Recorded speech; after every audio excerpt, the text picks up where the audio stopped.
glamour spots in sports, or, especially in recent times, the number one quarterback for the Dallas Cowboys. It is the glamour position in the glamour sport in the United States of America. That's it. And that's what Dak Prescott is. He is quarterback for the Dallas Cowboys. Now, why would you want to leave? Because the team is completely mismanaged. Have the Cowboys been mismanaged? I've lamented, Stephen A., the fact that Jerry Jones won't hire the right coach, and that's kept them back. I've said that he and Stephen Jones are maybe a tick above average as GMs, which is amazing, since they didn't have to earn their spot. He simply bought the team. It's an amazing thing to be a tick above average in a competitive league like the NFL when you're not really a GM. And he's not great, but he is a tick above average. Like, they put pretty good teams around Dak. Dak had a great offensive line, great one, for a number of years. Dak has receivers. They have a lot. They have talent on defense, even if they have the wrong coordinator. So it's not like he's in a completely inept franchise. So you're the quarterback in the glamour spot in American sports, on the glamour team, glamour position, for a team that's not exactly run poorly. Right? Now, you could talk about the money that they didn't give Dak. Stephen A., the reason you don't pay the quarterback, and it was a mistake, they should have given him a long-term contract a couple years ago, and they would have saved money. But saving money isn't good for Dak. It's good for the Cowboys. Cowboys fans like that because they can spend the money elsewhere. The reason you wait so long to pay him is not because you dislike him. You keep him at $2 million because the rookie quarterback window, especially if you take him in the fourth round, you don't have to pay him that much, allows you to spend more money in other positions. That's your window to try to make hay and win a Super Bowl, right? So even that's not exactly mismanaging your chances to win. They didn't do it perfectly, but they were basically a winning team. They looked like a powerhouse a couple of years ago, and coming in to the season, the last couple of years, Dallas was favored to win the division. So you have to consider all of that. And finally, if you're Dak, you want to stick it to Jerry for not paying you. He tried to give you over $100 million. Your agent, in my opinion, foolishly turned it down, and then you got hurt. That's the Cowboys' fault?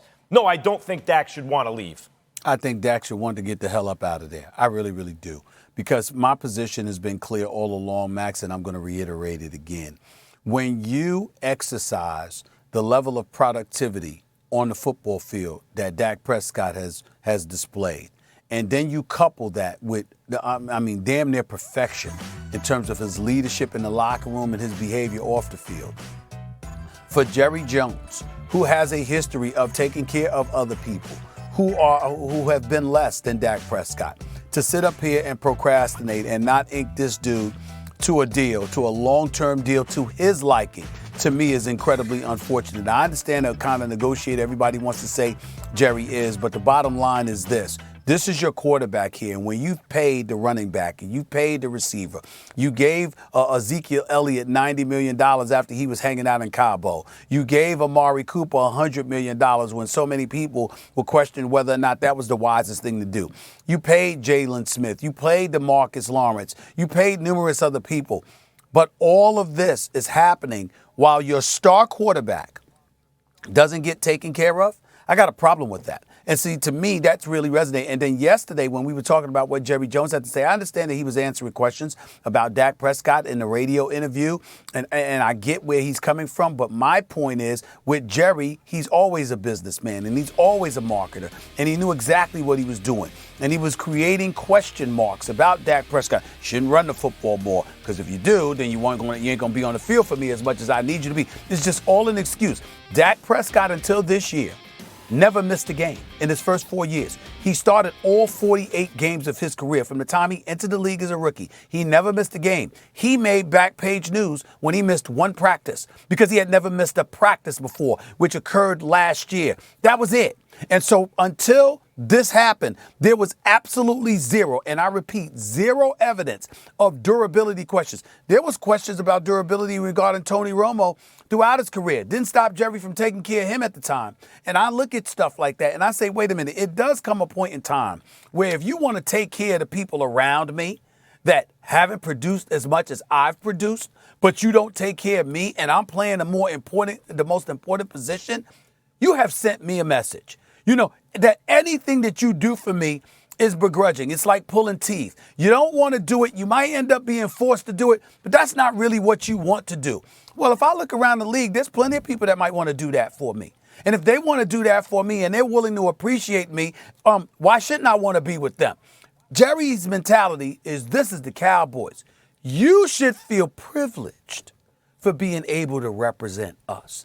But forget your hard work. Forget your productivity. Forget all of that. You should be privileged that you're wearing this uniform, playing in this stadium, representing this brand. That's what Jerry's mentality is. If I'm Dak Prescott and I have an opportunity to, I tell him to go kick rocks.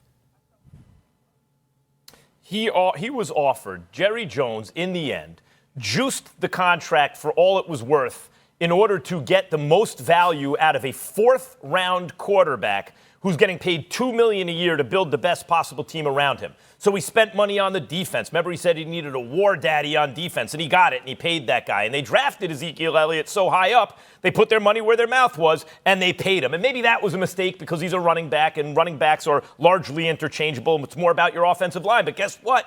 He also had an expensive offensive line that he used a lot of first-round draft picks on. He tried to give Dak every single thing. They got him weapons at receiver. They had talent on the defense. And what they found was Dak still couldn't get it done. Maybe it's not Dak's fault. The defense let him down and the coach wasn't good enough. We'll change that too. Now, they didn't do all these things perfectly, but they did them on his rookie deal. And Stephen A., when it came time to pay him, they offered him, reportedly, over $100 million guaranteed and over $33 million a year in salary. Right in line with Carson Wentz and Jared Goff, who both signed their deals, and I believe in both cases were mistakes. But Dak turned the deal down. What do you want Jerry to do? We can't make him sign it. Let's not count other people's money. And what I mean by that is that you don't just throw out $100 million like you're supposed to be thankful that you got it. If the market says that a Carson Wentz is getting $107.9 million and a Jared Goff is getting $110 million guaranteed, and you come to me with less than what they're getting offered, and I believe my level of productivity has eclipsed theirs, the market demands that I should get more. That's what I'm saying. So I don't mean that I'm not trying to imply that the money doesn't count. What I'm saying is we understand the game that we're playing here. That's the game that's being played. And so the level of productivity that he puts forth, you have to take that into consideration. Then you talk about the coach. How many years were we talking about Jason Garrett needed to go? And Jerry Jones kept him there because that was his boy. Doubt. That was his boy, okay? There was plenty of times that Jason Garrett should have been gone. It was long before this season. Matter of fact, it might have been 3 seasons too late that Jason Garrett was gone. But he still kept him there for no other reason other than that was his guy. So if you feed into Jerry's ego and he's somebody and you're someone that he adores and he wants to treat as an adopted son, well, then guess what? You have a little less resistance when it comes to me giving you what you earn. So Dak shouldn't want to stay unless the owner treats him as an adopted son? I mean, like, just because he